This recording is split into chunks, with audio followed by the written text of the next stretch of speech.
précédente vidéo, je viens de rénover ma ferme de minage. Dans cette vidéo, on va essayer de voir ensemble combien je touche par mois grâce à cette nouvelle ferme composée de 4 rigs de minage. Cette vidéo va prendre un aspect un peu plus cool, un peu plus détente, puisqu'on va pas se mentir les gars, j'ai essayé de monter dans mes dernières vidéos, je suis pas fait pour ça, mon montage est nul. Quand je regarde d'autres youtubeurs, il n'y a rien à dire, je suis pas fait pour le montage. Donc je vais essayer d'opter pour des vidéos un peu plus cool, un peu plus react, où on va parler, il n'y aura pas de coupure, voilà, vous verrez les chiffres, vous verrez tout, et au moins il y a plus de transparence, je préfère, et je ne vais pas me forcer à faire du montage alors que je suis une bite là-dessus, que ce soit sur After Effects, iMovie, tout ce que vous voulez, j'ai tout essayé, je ne comprends rien. Donc dans cette vidéo, on va parler chiffres, je vais vous montrer combien je touche par mois, par jour, par semaine avec ma ferme de minage, donc composée de 4 rigs. Il y en a un juste derrière moi, je suis désolé si vous l'entendez un peu. J'ai aussi les boîtes des derniers composants que j'ai achetés. Dans cette vidéo, on va tout voir. Au passage, n'hésitez pas à vous abonner à la chaîne YouTube pour fêter le retour. Comme vous n'êtes pas sans savoir que j'ai arrêté pendant 1 an et demi. Et je suis de retour sur YouTube. Vous êtes plus de 95% à ne pas être abonné. Ça serait cool les gars si jamais le contenu vous plaît ou bien que vous avez envie d'échanger crypto, parler crypto entre fans. Alors allons-y, on se retrouve sur HiveOS, donc qui est l'OS que j'utilise pour ma ferme de minage. Je vais actualiser pour avoir des données fraîches. Donc là, vous avez devant vous mes 4 rigs. C'est des petits rigs, c'est sûr, c'est des rigs d'époque que j'ai construits à l'époque. Donc c'est pas des rigs avec 600, 700 MHS. Le plus gros fait 130 MHS. Aujourd'hui, c'est dérisoire, on attend ça avec 2 cartes. Mais à l'époque, c'était des RX 570 et il en fallait 4, 5 pour obtenir cette puissance. Donc tous ces rigs sont situés derrière moi et dans une autre pièce derrière. Et j'ai un total du coup de 440 MHS. Donc pour ceux qui ne sont pas familiers avec HiveOS, c'est un OS qui permet de regrouper les rigs sur une clé USB. Tout à l'heure, j'ai d'ailleurs boot un nouveau rig qui va arriver dans une prochaine vidéo. C'est super simple, c'est l'OS le plus facile pour les overclocks, pour la gestion des rigs et pour suivre la consommation d'électricité. Donc sur le panneau principal, vous avez le nombre de rigs que j'ai, le nombre de GPU branchés 16. On voit qu'il y en a 3 en panne. Je vais essayer de régler ça. La consommation totale du coup de mes rigs, c'est 1,6 kWh. C'est beaucoup pour une pièce, c'est très peu pour un appart, très peu pour une maison. En fait, 1,6 kWh, ça va vous coûter, vous faites 1,6 x 24 x 365 et vous aurez du coup le prix que vous allez, le nombre de kilowattheures que vous allez consommer à l'année et vous multipliez ça par votre prix, faites attention, qui est souvent indiqué en mégawattheures sur votre facture. Juste là, on a le nombre de mégahash que j'ai, du coup, tout est sur Ethereum. Si j'avais Ethereum classique, ça serait à côté. Donc j'ai 440 mégahash et dans cette vidéo, on va voir combien ça nous rapporte. Donc le premier rig fait 133,9 mégahash, qui est composé de 5 RX 570. Ensuite, celui-là, j'ai que 3 cartes dessus, c'est juste celui derrière moi, avec une RX 1700 XT, une RX 580 et une RX 570. Juste là, ce rig, c'est simple, on n'a qu'à regarder, est consommé d'une 1660 Ti, c'est mon rig Nvidia entre guillemets, avec une petite carte graphique RX qui s'est glissée là. Et là, on a mon RX Land partie 4, donc où il n'y a que des RX et une GTX, une RTX qui s'est glissée là. Je fais pas les choses bien, c'est pas des rigs tout propres avec toutes les mêmes cartes. Moi, j'aime bien varier, j'aime bien faire des trucs quand ils viennent. Quand je reçois une nouvelle carte, j'ai tellement hâte de l'installer que j'y vais, je la branche et puis le premier rig qui vient, il passe quoi. Donc 441, ça va monter pour la vidéo. À savoir que je tiens à préciser que cette vidéo est un screenshot à un moment T. La rentabilité, je l'ai faite il y a 3 ans en avant quand on est très peu de mineurs. Je touchais par exemple 0,5 Ethereum par mois. Là, c'est plus le cas. C'est un screenshot à un moment T. Peut-être que dans 2 ans, quand vous reverrez la vidéo, on touchera plus 0,05 Ethereum par mois, mais peut-être 0,0005 Ethereum par mois. Donc, bien comprendre que c'est un screenshot. Si vous investissez dans un rig de minage, les chiffres qui sont là sont valables, c'est sûr, vu que c'est la réalité, mais sont valables à un moment T et non pas sur une longue période. J'arrête de parler, on va partir dans le vif du sujet. Donc, 441 MHS pour 1,6 kWh de consommation. Un bon site pour savoir combien vous touchez avec votre mineur, c'est CryptoCompare. Il y a un comparateur d'Ethereum, ETC, Bitcoin. Vous rentrez votre puissance de minage, la consommation, votre prix par électricité et les frais de la poule et vous obtenez une rentabilité complète, donc qui est juste là. Donc moi, on va vérifier, j'ai 441 MHS. Donc on va noter ça ensemble. Hop, la consommation, donc je vais déjà faire en brut. Pour faire en brut, je mets qu'un watt. Donc en brut, sans compter l'électricité, sans compter tous les frais que je paye avec mes rigs, je touche 9 $ par jour à peu près. Attention, c'est en dollars et pas en euros.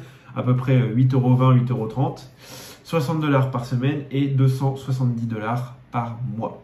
On est loin de ce que me rapportait ma ferme à l'époque, mais je suis conscient, j'ai raté les meilleures années de minage, c'est un abonné qui me l'a dit dans la dernière vidéo, c'était l'âge d'or du minage. Là je réinvestis, il va falloir avoir de l'efficience, bien suivre les coûts pour essayer d'être rentable, mais je suis prêt à relever ce défi avec vous. Il y a du gros qui arrive, j'ai des nouveaux rigs qui arrivent, objectif 1 GH d'ici la fin de l'année. Donc, si vous voulez ce que me rapporte réellement mon rig, on l'a bien vu, la consommation en watts, c'est 1600. Donc, et les pool fees, c'est 2% et je paye l'électricité pas 0,12 mais 0,08 du kilowattheure. Donc, par mois, je tombe à 174 $ de bénéfice, ce qui veut dire que je paye 92 $, vous le voyez juste là, hein, d'électricité. C'est pas encore énorme, hein, c'est ce que payerait un ménage normal sans les rigs, sauf que là, c'est que mes rigs. À savoir qu'à la maison, j'ai aussi une facture de 100 $ entre guillemets, donc je suis à 200 $, une enveloppe de 200 $ par mois pour le tout. Ce qui me fait un revenu annuel pour mes 4 rigs de 2100 $. Là, les amis, vous allez me dire, c'est pas beaucoup. Oui, c'est peu. J'ai du vieux matériel, les cartes ne sont pas overclockées à fond. Enfin, il y a pas mal de choses qui vont pas dans ma ferme. Vous voyez, j'ai 4 workers pour des petites puissances. Ça serait mieux de faire un gros rig avec par exemple 500 MHz dessus avec 3080 Ti, imaginons. Et c'est ce qui va arriver, puisque là, mes rigs sont trop petits. Il y a de la consommation par la carte mère, il y a de la consommation pour faire tourner le rig en lui-même. Donc, je perds beaucoup d'argent là-dessus. On pourrait facilement enlever 200-300 watts et avoir exactement la même puissance sur Ethereum. Et c'est ce que je m'apprête à faire dans les semaines et mois à venir, c'est essayer d'augmenter l'efficience, d'acheter des nouvelles cartes et essayer d'augmenter ce méga hash comparé à la consommation. À savoir que dans mon domicile, je serai plafonné à 4 kWh de consommation en instantané puisque j'ai un compteur 6 kVA et donc je ne pourrais pas aller au-delà si je veux quand même allumer mon four le matin, allumer mon grille-pain et la lumière qui me permet de tourner, mon PC gamer aussi. Donc voilà. Voilà, au moins vous savez combien je touche actuellement avec mes 4 petits rigs.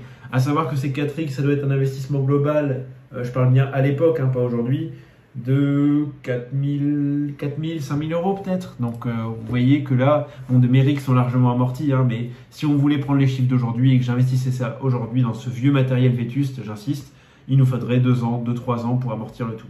À savoir que si vous achetez une nouvelle carte, plus efficiente, plus puissante, bien sûr, ce ROI va diminuer. Hein. Vous n'allez pas l'amortir en 2 ans, mais peut-être en 6 mois, 1 an, ça dépend. D'ailleurs, j'ai un très bon site pour vous montrer ça. Hop, c'est par exemple, on va marquer RTX 2060 Hashrate. C'est hashrate.no, je crois, voilà, c'est ça. Donc ça, c'est un très très bon site, hein. Je ne sais pas qui l'a créé, j'avais eu l'idée à l'époque de le créer.